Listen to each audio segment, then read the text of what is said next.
Welcome back to another episode of Hops Geek News, your home for comic books, movies, TV shows, and typically we feature a beer of the week. I am Matt. With me, as always, is Lauren, and today is episode 256. And today we are going to get you all prepared for Captain America: Brave New World, which is finally coming out this week. Wow, we finally have a new Marvel film coming out. Thank God for that. So we are going to dive into some of the characters, Red Hulk, some Anthony Mackie, Captain America backstory, catch you up a little bit, and talk about the leader. First things first, we have a website now. You can find us at hops-geek-news.com. That's where all of our con pictures are going to be. You can find upcoming events. You could drop us comments. You can subscribe to maybe become a newsletter as well. And lots of good stuff on there. You can find our episodes and subscribe through that. If not, just Hops Geek News on any social media platform. Typically, we go into things that we've messed up on recently. So you can also drop in there, hey, you've messed up on this. Fix this for your next episode, you idiot. And we will do that. And aside from that, we also talk about some news. And then our main topic, which I said is Captain America Base Day. So I am drinking Proven Theory. It is a 7% IPA from Benchtop Brewing here. I picked it because obviously it kind of has Hulkish. I guess I didn't really have, my beer fridge is actually pretty empty. I haven't really been drinking lately. So I'm low on things, but Benchtop is really good out of Richmond and Norfolk, Virginia. That's what I got. Lauren and her noodles over here. What's up? Nice ears. You got one ear down, one ear up. Oh man. It's like old school. One pant leg up, one pant leg down. Yes, I got my Captain America ears on. I'm very excited to talk this movie, and I'm so excited to have a Marvel movie. I mean, last one we had was Deadpool and Wolverine, which obviously was a highlight for me, a huge highlight for me, but that was the only one we had last year. So I'm really excited. Yeah. My beer is not fully properly themed, but I love this beer so much that I'm going to make it themed. So I have Citronius from Calusa Brewing. This isn't a Harry Potter episode. It's like Patronus. No. Yeah, it sounds like it's Harry Potter spell. You could have saved that for a MegaCon pre-show, it's like Citron, Notorious. That's what I always thought of it. Okay. But it's got obviously some citra hops. But Zemo, they go to take him to the raft at the end, and the raft is in the ocean, and there's an octopus on this. And octopuses are in the ocean, and I'm drinking out of my soup juice glass. Because this whole series, I forgot how much it's based on the super soldier serum and like how much they're trying to get the super soldier serum and recreate it. And which is obviously what Captain America: Brave New World is about, because Hulk was the super soldier serum gone wrong. So very true. Gamma radiation. Yeah, I'm really excited. I have actually really, really been looking forward to this one, and how fitting / ironic that given the current state of events that we're getting a Captain America movie of all things at this time of need, I guess, you can say, with all the world events.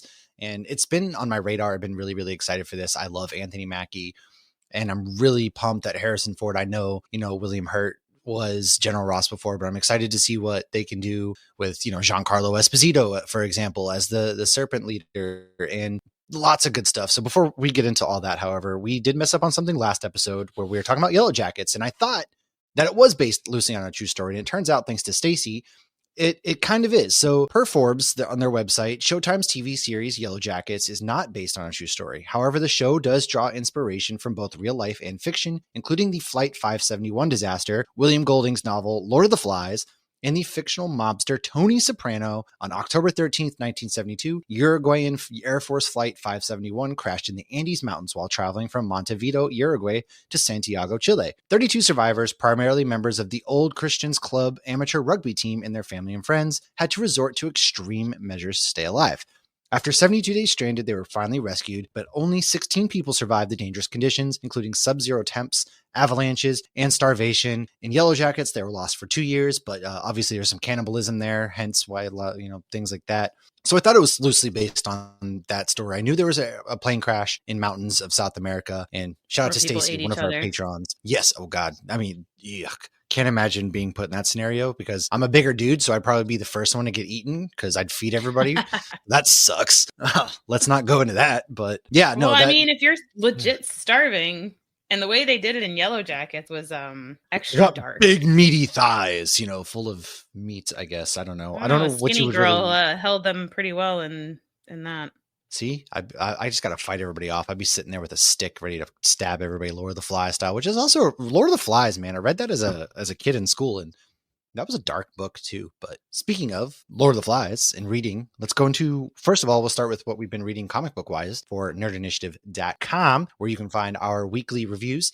I did only had 2 this week. Very light week for me. It's been busy. So I did Two-Face issue number 3. So Christian Ward is the the writer on that. My goodness, it's from DC Comics. And I'm really enjoying this because it is a crime conspiracy thriller where we're taking on some twists and turns. This one features the doll. She steals the ventriloquist dummy. So I really enjoy how they are involving a lot of the C tier villains in this. And Harvey Dent is seen as the leader of this courtroom drama. That's also kind of a conspiracy. And there's a really, really big twist at the end of this one that I think people are going to enjoy. And then we get to go inside his minds a bit as well. So I really enjoy that. And then the other one was Star Wars Legacy of Vader issue number 1. This comes from Charles Soule and Luke Ross. This takes place right after the Battle of Crate. Our General Snoke is dead. Supreme Leader Snoke, my bad. That's actually pretty metal. Kylo Ren pulls his body out of a box. There's 2 boxes with each holding a half of him, and he throws it out into space, essentially. And then after kind of having this he just doesn't understand why he let the past go. Why is he still struggling? So he goes to Mustafar to figure out what was Vader's secret, to which he finds out that, hey, Vader's secret was his past fueled him. And so he's going to be going on kind of an adventure that way, which I think is really interesting because Kylo Ren was a character I wish we had gotten more justice out of as well. And I think it sets the tone for maybe why Hux betrays the First Order. But that's the 2 things that I've been reading. Lauren, what have you read this week? So for Nerd Initiative, I reviewed Hornsby and Halo, which is a Ghost Machine property. Yeah. That's the one with the demon being raised by good parents and the angel being raised by bad parents. They're starting to figure out they're not exactly human, but it's just a fun social experiment, but it's so much more than that too. And the artwork is just gorgeous, and I'm loving it because I'm such a sucker for there's a little bit of good in evil and a little bit of evil in good. So that's been a lot of fun. That's by Peter J. Tomasi, Francis Manapul, and Rob Lee, and all the people at the Ghost Machine, which is at Image Comics. And the other one I reviewed was a Wolverine one. There's so many Wolverines one. It's like every time I pull one up, I'm like, I can't keep up. Story is this? So this one is a really good one though. So this was issue 6, and this one's by Saladin Ahmed and Martin Coccolo. So this is the one that I keep saying is classic Wolverine, but they keep doing twists and like spins. So you're like, oh, you're expecting Sabretooth, and then it's somebody else. Oh, you're expecting, this issue to happen. Like, Wolverine's going to lose his memory, but it's something else. Oh, it's a Wendigo, but they did a fun twist with it. So I'm really, really, really loving this one. And the character they introduced on the last page, I'm so excited for because I personally have not seen this character go up against Wolverine since I was reading very, very old issues of Wolverine stuff or X-Men stuff, or I don't even know what, because I cannot remember the last time I read this character go up against Wolverine, but it is a classic Wolverine enemy. Classic. So I'm very excited. And I really hope we see this character in the MCU one day. Right. So that's what I got. Well, what else have you been reading? I see a couple things. We got MegaCon, which by the time this comes out will have passed, but there's a friend of ours that's going to be there. And I think you read a couple of her runs. I did. So I've read Grimm issues 1 through 20. Have you read that? Okay. So that's by Stephanie Phillips. And actually a while ago, I like that you're coughing and you put it just on me and then you accidentally put it just on you. I meant to hit on you and as I was trying not to cough because it went down the wrong hole and I was trying not to cough. So I went to click to you. So I just shook my head no in response. You get a close up of Matt coughing.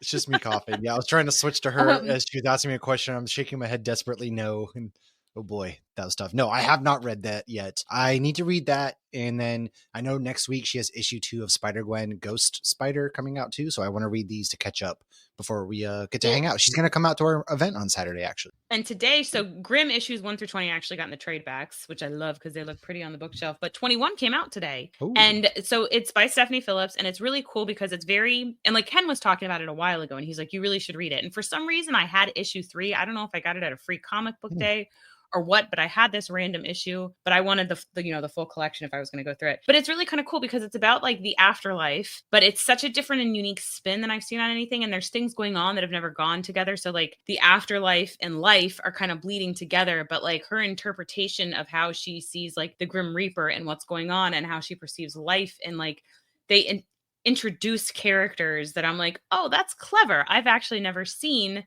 that character be brought in. Like we always think of like God in a certain way of like, there's the Grim Reaper and then there's God, or there's devil, the Satan, and whatever. But this is like different, and it's very interesting because it's not going to religion at all, but it's going very much so to the afterlife, which I guess you can still argue you could have Greek mythology kind of stuff going in there. Well, I mean, yeah, afterlife really cool. Can be really anything. Doesn't have to be religion based, I guess. Right, but there's not like a it doesn't seem biblical in a sense to me. But I mean, anytime you're Right. talking about the afterlife, there's some sort of mythology or something that's interplaying it, Sure. which mythology to some people at one point, Okay. But the artwork is fantastic. It's very gory though. It was like I was reading it and like Logan's like sometimes I'll lay with him and I'll just be reading my book and he just needs me to be with him. And he's like, "Can you read that aloud?" I'm like, "No." And don't look at these Absolutely pages not. either. Go to sleep. So, and then I read the first 6 issues of Phoenix, which I believe 7 dropped today. That's been a lot of fun. That's another Stephanie Phillips one, obviously. It's from Marvel. And she's going on missions. And this is one from the ashes, which that makes the most sense for Phoenix. Yeah. Because, we're getting all these from the ashes. And it's her trying to redeem herself for the things that she happened to have done while she was the Phoenix and not in control. So she's still kind of redeeming that. But we're seeing a lot of fun people show up, like Corsair, Cyclops's space pirate dad. Thanos has shown up. Like there's a lot of people showing up, a lot of factors going in and out. And it's a story, I think, about redemption. And she's such a badass character. But, every badass character has their limitations. And so it's really good. I'm enjoying seeing it. And it's nice that a woman is writing this super powerful female character. Oh, absolutely. And she's having a lot of fun. She's crushing it. And on her TikTok, she actually talks a lot about the comic book writing processes and things, which if you haven't, go check it out because I think it's really interesting diving into that aspect of stuff. Oh, yeah. And she'll answer questions and stuff too. So if writing comics is something you want to do, go follow her on TikTok and ask her questions. Like she seems really good about that. She really is. And yeah, so make sure you go read those and check those out. And I haven't read anything else, but I have watched the first season and then 3 episodes of season 2 of Daredevil on my rewatch. That's really what I've been. Episode 3. Don't spoil it for me. That's it. Don't spoil it. Yeah. So Born Again. We watched all of Falcon and Winter Soldier. You did. I didn't rewatch that one, but I did. I have been I forgot how good Daredevil is. The fight choreographies was so good. It's like Wilson Fisk is so imposing. And that first scene where we get to meet Wilson Fisk and they say his name and everything is really good. And then one of my favorite scenes is with Karen Page and Wesley and that interrogation scene. And then I forgot that Punisher kicks off season 2. Sorry if nobody's watched it yet. I apologize. You better hop to it, man. Yeah, it's been out for a long time. I mean, people know John Bernthal is Punisher. Yeah, exactly. I think you're safe. Kicks off, season 2, and those two go at it in such vicious, violent ways. And man, it's such a good freaking series that, oh my God, I can't wait. Can't wait for the new stuff to come out. And then Carrie's been watching Lost for the first time. She just finished season 1 last night. I don't know why you're letting her do that. Listen, I have nothing to say. That's not a good show. It doesn't even, I have nothing. I don't know. So leave that as it is. Aside from that, I've been watching Traitors, and this week is White Lotus and Love is Blind, so I'm excited for that too to come out. I'm really excited for White Lotus. Really good show. But have you watched anything crazy? Anything fun? Anything exciting? I've been watching the show School Spirits with Brielle. So I did start that, and that's actually been pretty good. And School Spirits. That's the girl from Cobra Kai, right? Yeah, it's the girl from Cobra Kai, and it has the boy from the zombie stuff. Yeah, Zed. Milo Manheim. Yes. Yeah, and I recognize the mom was in, I had to Google her because she was driving me nuts. She's in Orange is the New Black. One of the dads is in Supernatural twice. He plays a really mean angel, and he also plays a hunter. And Brielle loved when I told her that. But when Josh was out of town, she was like, "I want to watch something just us. Let's start a show."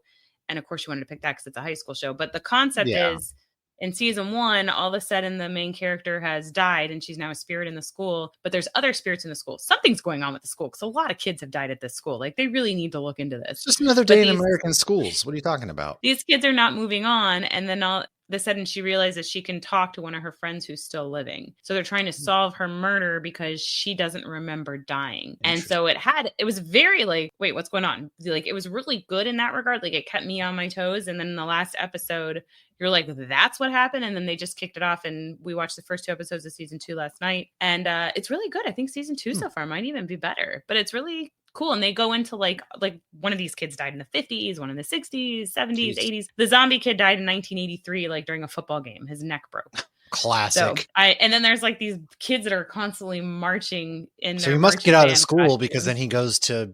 He's a zombie. He's risen from the dead. So he plays football. I know. This kid never plays anything alive. And that, he's if you're good at something, I guess. Other than that, it's been replaying Invincible, Daredevil, and Falcon and Winter Soldier. Yeah, I'm getting ready for a stacked year. Well, let's go into some news. We do have some news, a couple trailers. So Scream 7 is getting some of the OG characters back, such as, I guess, Matthew Skeet Lillard. Ulrich And Matthew Lillard, it Yeah, looks I like. mean, interesting.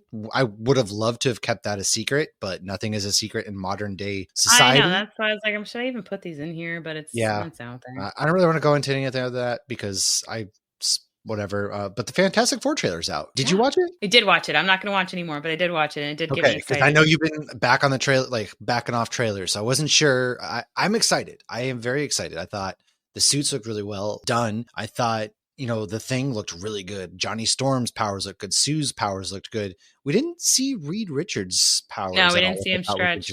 But maybe that was like a CGI issue. So I'm doing math. But yes, I wonder, maybe he's using his powers doing math. It looks like he's stretching. And a lot of people, the big theory now is obviously they're going to lose to Galactus potentially, which would cause them to come to our Marvel universe, the 616, if you will, which I think is a pretty good theory as well. And Galactus looked really cool from the back of the headshot and things. And I'm excited. So are they not 616? They're not okay. Because Doctor Strange does make a comment in Multiverse of Madness about, weren't you guys around, to John Krasinski, weren't you guys around in the 60s? Yeah, no, didn't you guys peak or whatever in the I think that was just like a band.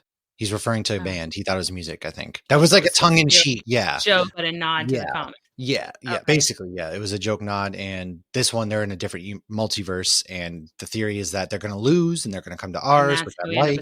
Secret Wars, because one world will have to survive. It looks like he's working on like some multiverse theory on one of the chalkboards, which I thought was pretty cool. So I'm really excited for it. Was there anything that you were like, maybe not, or were really stoked to see in that trailer? No, I thought it was really cool. I loved seeing the little, what's his name? Herbie or something? The little They're cooking together with the Thing. That's right. Yes. Yes. He's like Waffle Bot meets droid. I loved him. No, I've never read Fantastic Four books other than the ones that like intersected them myself. With like X-Men and stuff. Like I've read We're gonna be reading a lot of Fantastic Four this year. I know. I've read somewhere like, I know Namor had a crush on Sue Storm because I read like Namor stuff and I read X-Men stuff, but I have never read a single. And how shitty are we though? Because our sticker and our shirts is the Fantastic Four nod.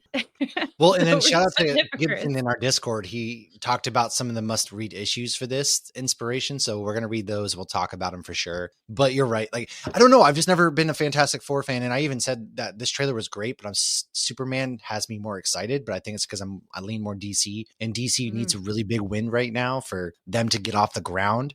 But July is stacked because not only did we get a Fantastic Four trailer, we got a Jurassic Park Rebirth trailer, which comes out July 22nd as well. Oh, I didn't watch that. I mean, I'll watch it, but I don't really care. I will say it.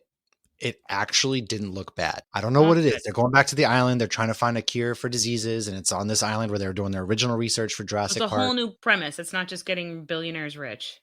Correct. They're looking for a cure. They need to get 3 samples of blood or DNA, whatever it is. And Scarlett Johansson's there, protecting the doctor and stuff. And there's a hybrid dinosaur that I didn't realize was a hybrid dinosaur. I was like, what is that, King Kong? Because that's kind of in the shadows what it looked like. But everyone's like, the hybrid dinosaur. And I was like, that makes sense.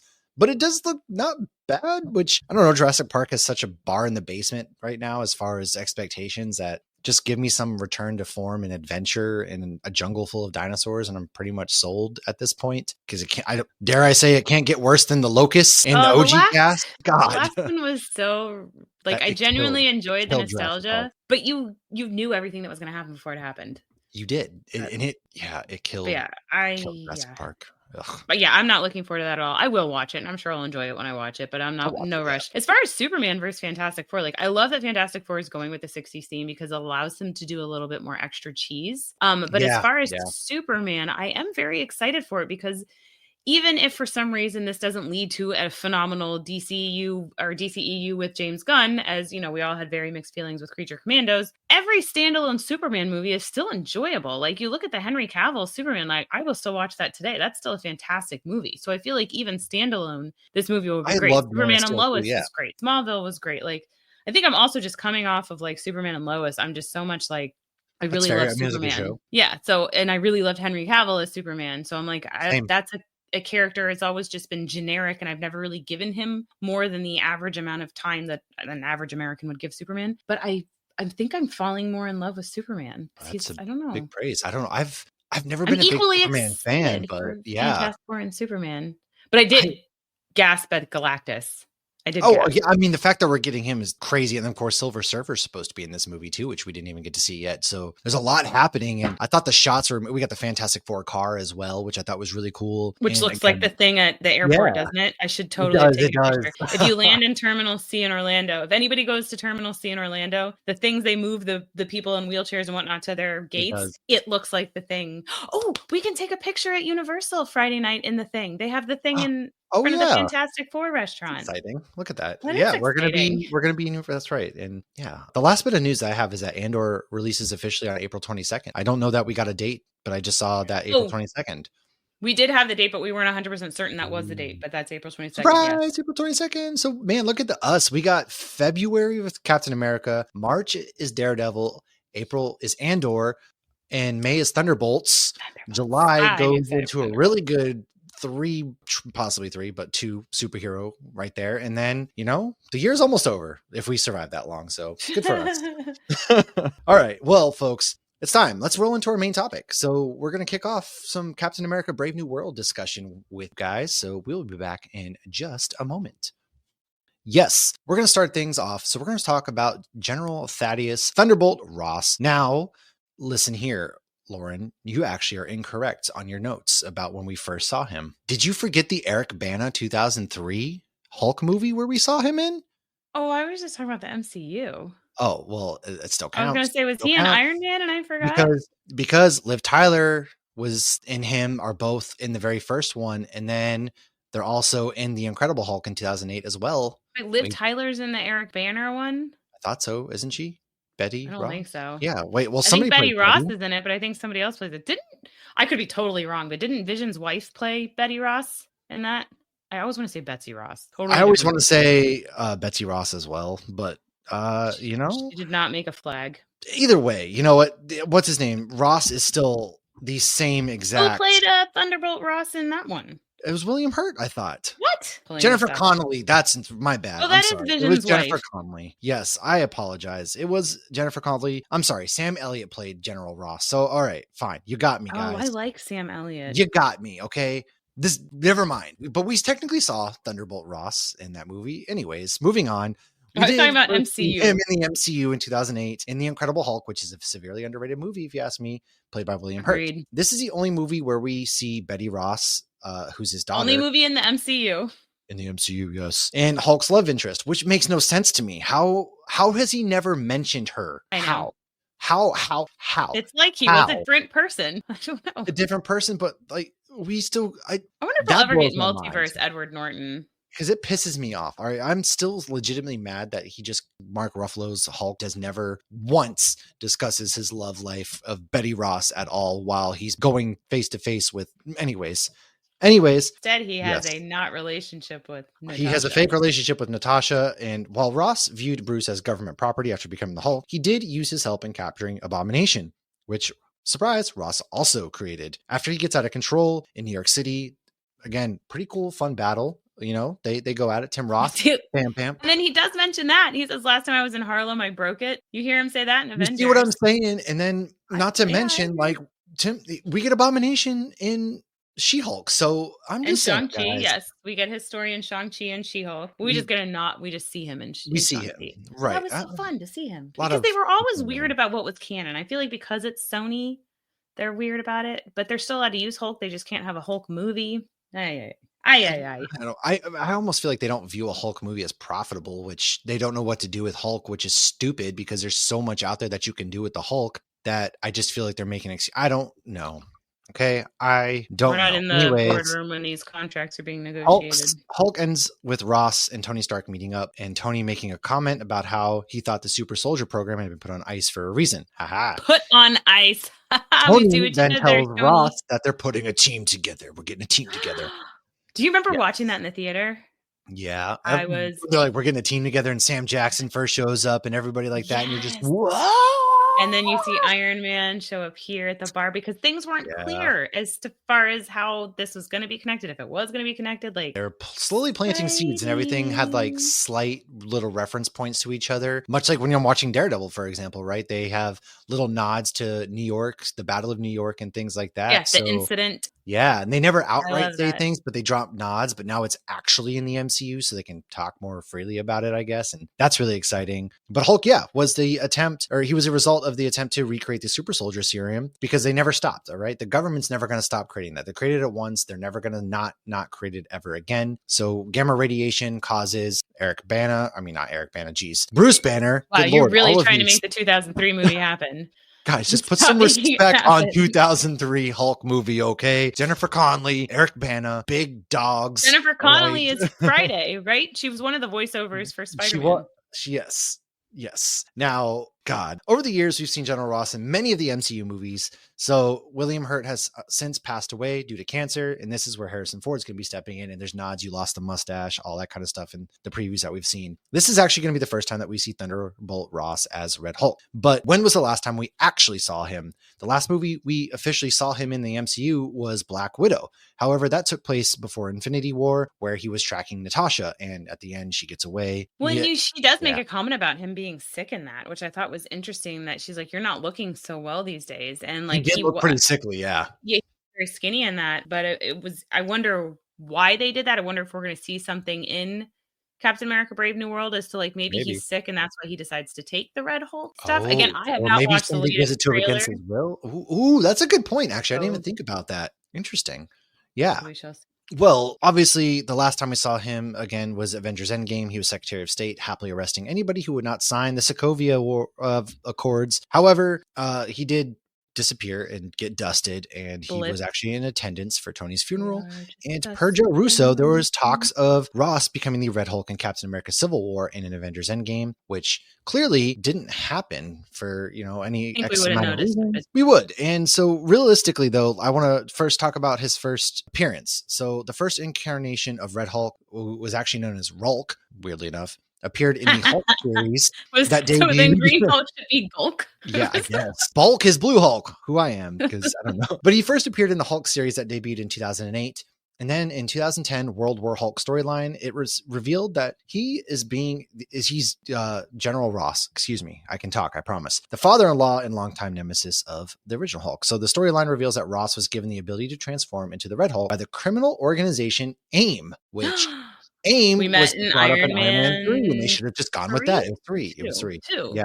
No, Justin Hammer's in 2 with Whiplash. AIM is actually used. Yes. They do the glowy hands. Okay. Wow. And he wanted to do this to better fight the original Hulk. Now, the second incarnation of Red Hulk appears in 2017 in the debut issue of US Avengers, who is actually 4-star General Robert Maverick. I only bring this up because who knows how long Harrison Ford's going to play Red Hulk? Who knows anything about that? We have different iterations. So if we have a Red Hulk here, who's to say he doesn't become 4-star General Robert Maverick if they introduce Robert Maverick at any... Kill him. Yeah, he's selected actually because his genetic profile to create a being who is halfway to Hulk. A device called the Hulk plugin, created by Avengers Idea Mechanics, a legitimate technology company created from the remains of the defunct supervillain organization AIM, is implanted in Maverick's wrist. When triggered, it turns him into a variation of the Red Hulk for 1 hour, approximately every day and a half. Unlike his predecessor, Maverick retains his mustache as the Red Hulk and wears sunglasses, and he joins the US Avengers, funny enough. And yeah, I just thought that bit was kind of funny, actually. So that's what I have for Red Hulk. Let's go into the leader, Lauren. So Samuel Stearns, the leader. So we first saw him in the 2008 Hulk as well. Was he in 2003, Matt? Do you know? No, he wasn't, obviously. So he started out as kind of like a pen pal of sorts with Bruce. And remember, he would call him like Mr. Green.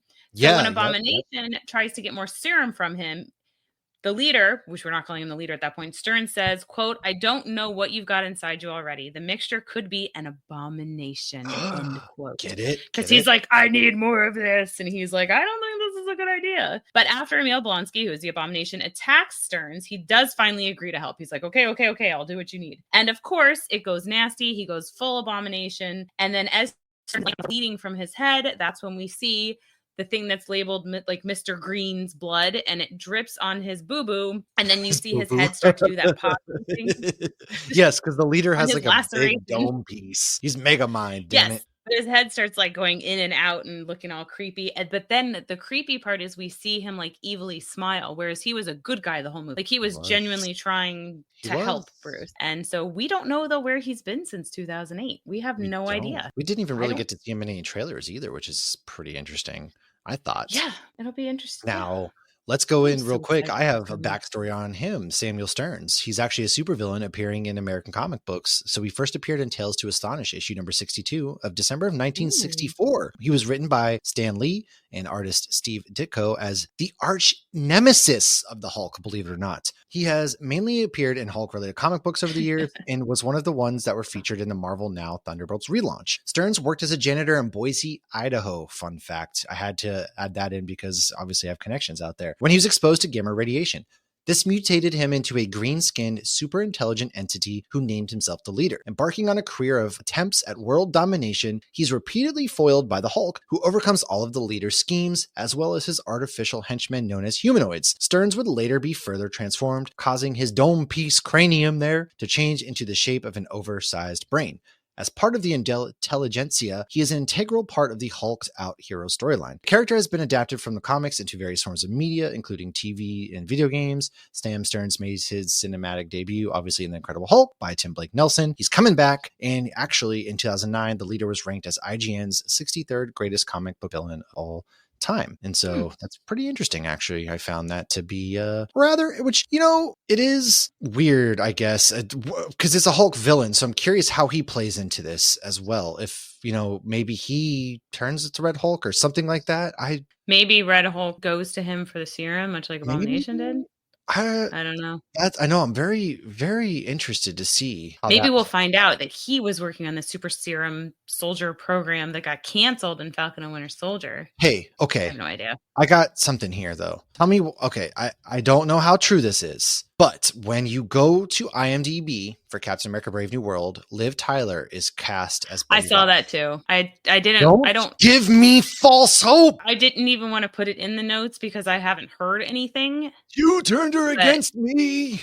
Yeah, she is listed in there. Interesting. All right. Before we go into your rundown of Captain Falcon Winter Soldier, I do want to talk about Sidewinder real quick because Sidewinder is played by Giancarlo Esposito. Now, I know nothing about him. Yes, I did a little bit of research. Sidewinder is the name of 3 different fictional characters appearing in Marvel Comics. The original Sidewinder was Seth Volker. A second Sidewinder has hit Marvel Comics in 1998, but was killed during his attempt to infiltrate S.H.I.E.L.D. A third Sidewinder, gasp! Gregory Bryan was given powers similar to the original one. Now, Seth Volker started out as an economics professor before Roxxon Oil Company chemically mutated him and gave him the power to teleport. Starting his criminal career as Sidewinder, he initially worked as hired henchman alongside Anaconda, Death Adder, and Black Mamba. I don't know him working with Kobe Bryant. Interesting. He later organized the Serpent Society, which this movie at one point was named Serpent Society, a group of snake-themed criminals for hire, right on the nose. Is Cottonmouth in there? Nope, but the Serpent Society works like a trade union at one point. Sidewinder was deposed as leader by Viper, as several members of the Serpent Society had infiltrated the group to help Viper from within. The one from Wolverine Origins, the girl, don't like her. Oh, yeah. Now, it's all interesting. Seth Volker is actually born in Kenosha, Wisconsin, funny enough. And some of his affiliations are Super Serpent Squad, Serpent Society, Assassin's Guild. He's a human mutate. He can teleport. And he's also known as, he retired from villainy to allow Captain America to help him get money at one point for his daughter who was ill with cancer. And sometime later, he was seen in an interview after he retired from villainy. I didn't know that was a thing you could do, I guess. And he was brought out of retirement. You're in the mob. And only one way to leave. Which I find pretty interesting. So there's 3 different iterations. Obviously, our Giancarlo Esposito we don't know what his official name is other than Sidewinder. So he can teleport, all of that good stuff. That's what I have on him. There's not too much out there. He's kind of like a side character on this. So Lauren, why don't you dive us into a quick recap? We can talk about Falcon Winter Soldier because that was the last time we saw Anthony Mackie as Captain America.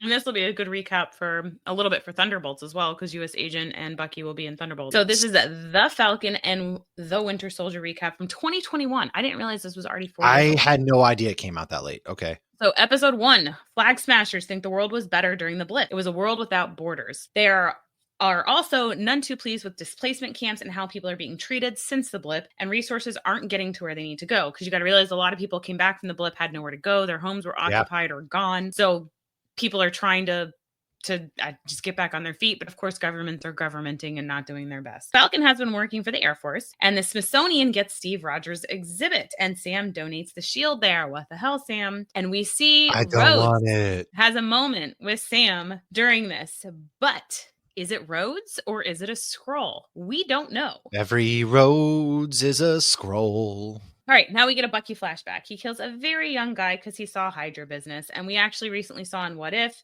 they talk about eliminating all loose ends, and that is what Bucky does. Bucky is still having nightmares of having done this, but of course he's lying to his therapist, and he's trying to make amends where he can. Therapy is part of his pardon, which is why he's not rotting in a jail cell after all the bad things he did. Bucky makes friends with the guy's dad out of guilt, but the dad does not know that he killed his son. Yeah, that's right. That is right. Sam and his sister Sarah are having money issues. He can't even get a loan, even though the loan officer knows he's Falcon and takes a selfie. Which is crazy. And he says, well, you've had no income for the past 5 years. A lot of people have had no income. Hey, guess what? We're all snapped.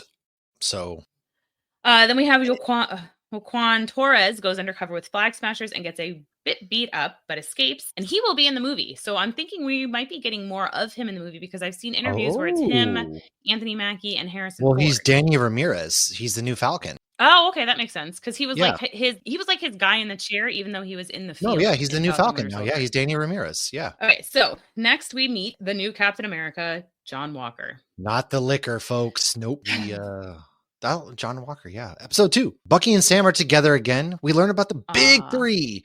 No, we're not talking about the 2008 Celtics of Paul Pierce, Ray Allen. What about D-Wade, Chris Bosh, and LeBron James? And we're talking about androids, aliens, and wizards.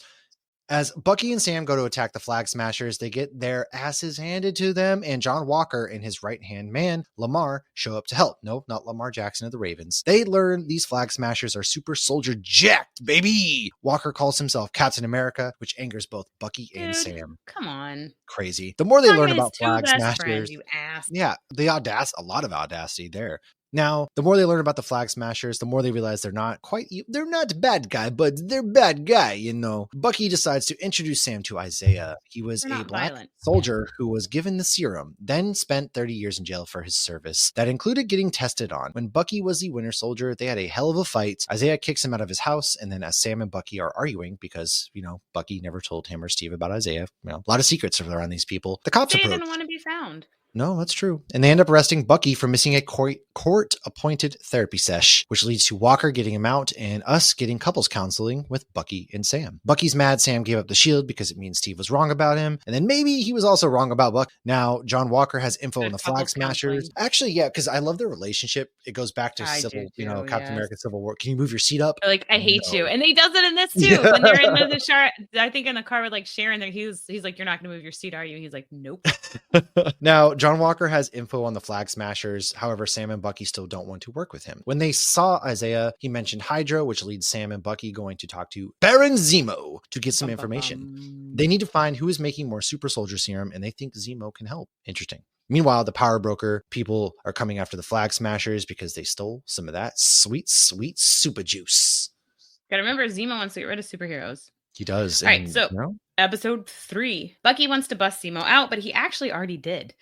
Zemo is happy to end another Winter Soldier program. Zemo takes them to Madripoor. How much fun was this? Madripoor is nice, flashy. Is this where Zemo's dancing? We get the dance scene, like yes. And of course, they are undercover. Side note, though, I think that they should have a bar on the Mickey boat called Madripoor, and it would be so cool. Or they could call it Princess Bar. That was the bar Wolverine had. Well, Madripoor. I'm surprised we don't have. Oh, maybe like Avengers Campus. They should have a bar or something called Madripoor or something. I don't know. I'm just trying to think of. If they're expanding it. They should, I guess. They should. That would be cool. But no, the reason I sat on a Mickey boat was because then you can make it 21 and up. Well, yeah, that's fair. That makes sense. Yeah, whatever. Yeah, so things go sideways, and Sharon shows up and saves them, but she is not happy because Zemo caused all the chaos back in Civil War that actually led to her having to live off the grid, which is how she ended up in Madripoor, and Sharon agrees to help, and Zemo dances. Sharon helps them find the doctor who was making the super soldier serum. He had been working with the CIA, but then when he blipped, program became no more. So he came to Madripoor. They learn Carly stole those super soldier serums. The family Madripoor.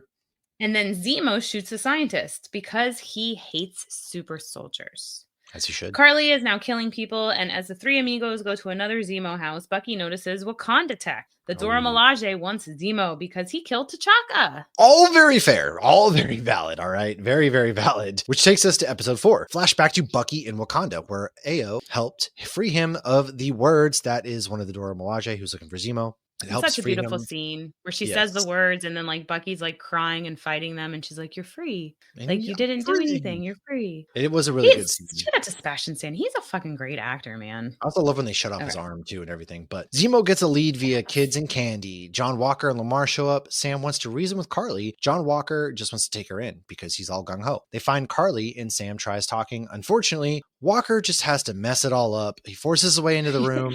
Starts to fight. Douches his way into the room. Zemo corners her and smashes all of the serum, but misses one. Walker then sees it and pockets it. Meanwhile, the power broker threatened Carly for the serum back. Now, Walker continues his douchebaggery and tomfoolery just in time to meet the Dora Milaje as they kick some ass. Zemo disappears. Poof, gone in a flash. Smart. Bucky loses his arm. This is where they take his arm off, and Walker's ego's hurt because some non-super soldier girls whooped that trick. Now, Carly asks Sam to join her. Walker once again cock blocks their talk. Turns out Walker took the serum he found. The scuffle leads to Carly negligently killing Lamar, aka Walker's best friend for life. He then murders one of her goons in front of a crowd in a very violent beatdown, mind you, that is all over the internet. And it instantly changes the capped shield from a symbol of freedom and hope to a murder weapon. Dun, dun, dun. Episode 5, Bucky and Sam corner Walker, and the three go at it, not in the fun way. That trick. Eventually, Sam and Bucky pry the shield off Walker by breaking his arm, and Bucky gives Sam a look as he tosses his shield at him like, you better not give this up again. So Captain America killing someone internationally in front of a crowd has made it so the U.S. military no longer has jurisdiction over this matter, and Walker is stripped of all titles and benefits.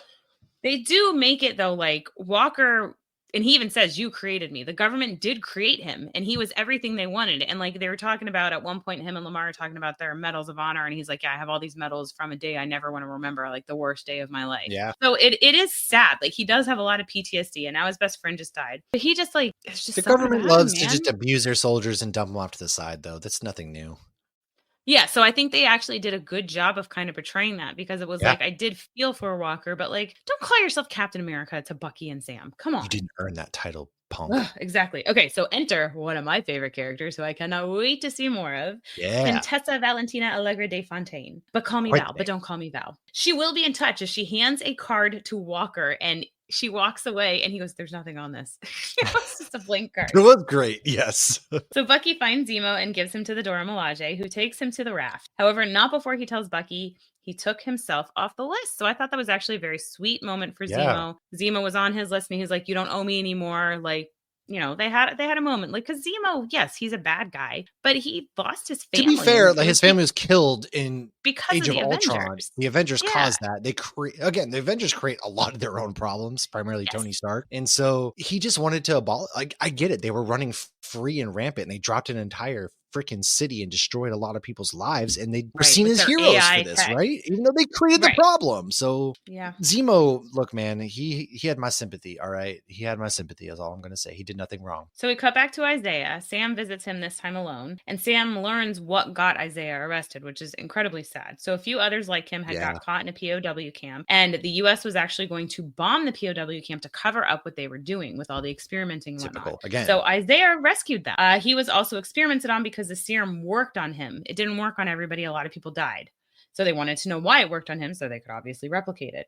He only got out of jail because there was a nurse that felt bad and declared him dead so he could leave. So Sam wants to tell his story, but Isaiah says no because he's worried as soon as the story gets out, he'll be dead in a day. Like he doesn't think that he's safe to be out there. I think if they wanted him, I think they would fine. I mean, with everything going on these days with facial recognition and everything, I think if they wanted to still kill him, they would. I think they know he's obviously not going to tell his story. Movie.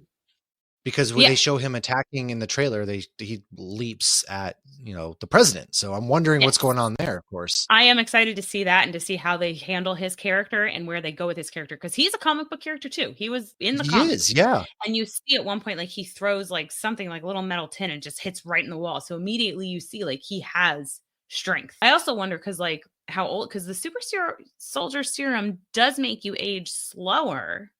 but obviously it doesn't cure you of aging.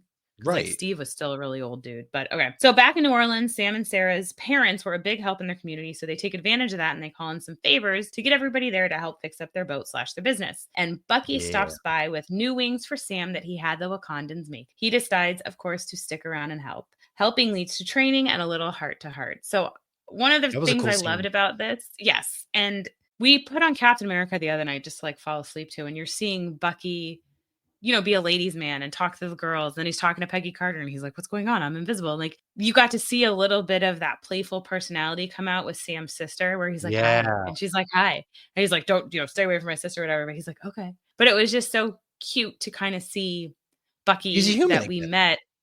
Yeah. That we met so long ago, because he's suppressed being happy. He hasn't let himself be happy because he feels guilty for all the things that he did. So I thought that was a really cute. But what's funny too is when Josh put it on and we see Bucky, I'm like, Jesus, he looks young. Like, because these movies are so old now. Yeah, I mean, it is. Yeah, God dang, that was not in 2011. 2011. It was 2011. Oh my God, we're closer to this movie being 20 years old, and that's depressing. So, anyways, let's go into the finale of this movie before we spiral. There is about to be a vote in New York about sending displaced people back to where they came from. That sounds a little too familiar. I know. Yeah. Patch. Carly intends to kidnap the voters and even enlist George. We last saw him in Captain America Winter Soldier.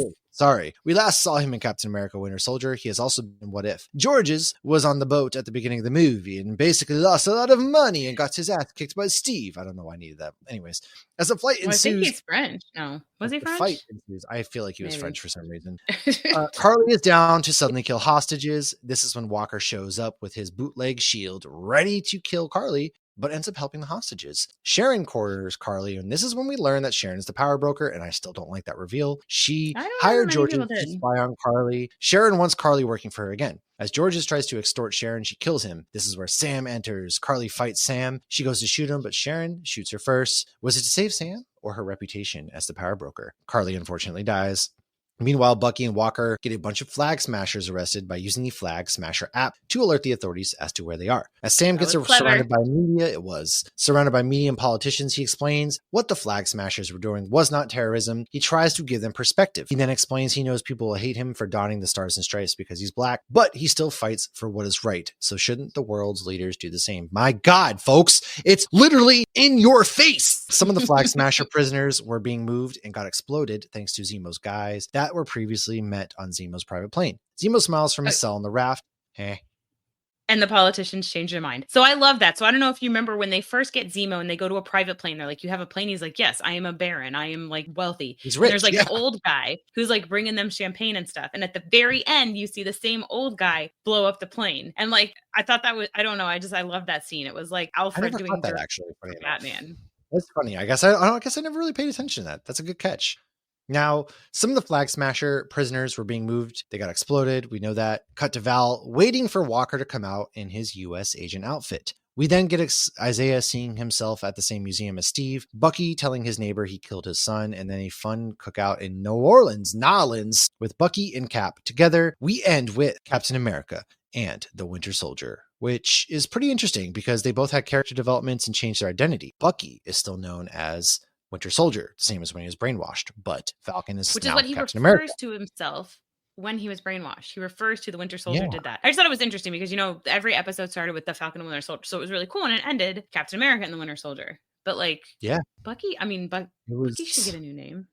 I don't know. It was interesting. And I do want to give some quick background into the comic books real quick. So, in the comic books, Sam Wilson is close friend of Steve Rogers, all that.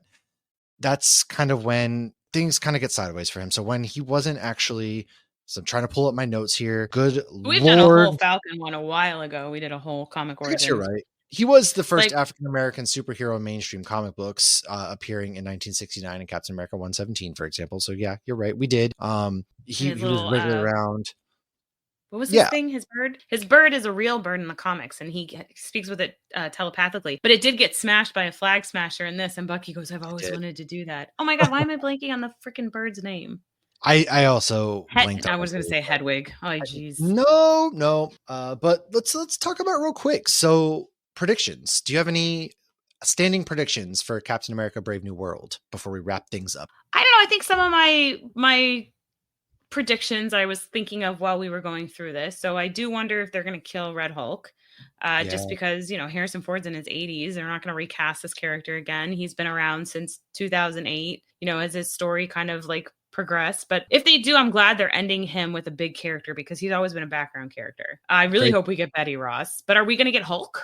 I think maybe an end credit scene. I mean, we know that Hulk has Hulkling out there now. They're finally going to start setting up how everyone's going to come together for Secret Wars would be nice. I don't know. Are we going to be rebuilding the Avengers? Are we going to talk about the Young Avengers at some point? Maybe. I don't know. Aren't they changing it so it's not the Young Avengers, it's the Champions now? Because let's face it, all these Young 45 years Avengers old. are like the same age. Yeah. Red Wing. Yeah. His name was Red Wing. Because all the like Captain America and everything was like 27 when these movies came out. And now all these actors are going to be 27 by the time the Young Avengers comes out. Nothing. The AARP Avengers basically is how it feels, but I don't really have any big theories, predictions, other than I hope it starts to really set up the future of the MCU because it feels like we haven't really had anything cohesive. So I'm really hoping this starts to tie things in together. Like I hope this year for Marvel really ties some threads together and we start to see some of these characters returning. I'm really, really excited. I don't know why I'm looking forward to this one more than Thunderbolts, even though I'm really excited for Thunderbolts, but I'm really excited to see Captain America again. I feel like it's a good time. We need Captain America. The world's better with Captain America. Yeah. Well, I hope they have Bucky show up or a nod to him or something because I hope he's somehow in there. Yeah. Yeah. I feel like him and Sam are just so close now, even though, they pretend to hate each other.